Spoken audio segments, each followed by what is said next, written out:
साबिक ICC umpire Asad Rauf हरकते कल्ब बंद होने से इंतकाल कर गए हैं। असद राउफ के भाई ताहिर ने उनके इंतकाल की तस्दीक की है। First class cricketer Asad Rauf ICC के टॉप एम्पायर रहे।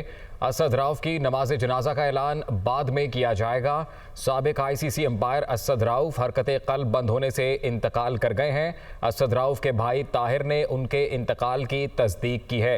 असद राउफ आईसीसी के टॉप एम्पायर रहे हैं। असद राउफ की नमाज जनाजा का ऐलान बाद में किया जाएगा। इस खबर से मुतल्लिक मज़ीद तफसीलात जानेंगे राना मोहम्मद अली से। मोहम्मद अली, बताइएगा।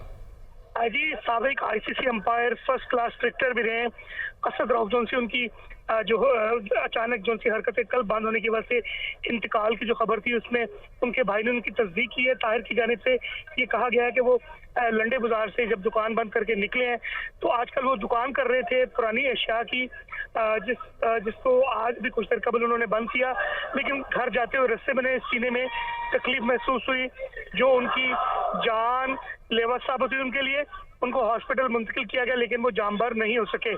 नमाजी जनाजे के हवाले से कहा जा रहा है कि कल दोपहर को जोहर की नमाज के बाद या असर की नमाज के बाद उनका नमाजी जनाजा का वक्त रखा जाएगा। अभी कुछ देर कबल उनके मैयत जन से उनके जनसे भाई घर में मुंतकिल की जा रही है। जी, बहुत शुक्रिया आपका मोहम्मद अली, तफसीलात से आगाह कर रहे थे।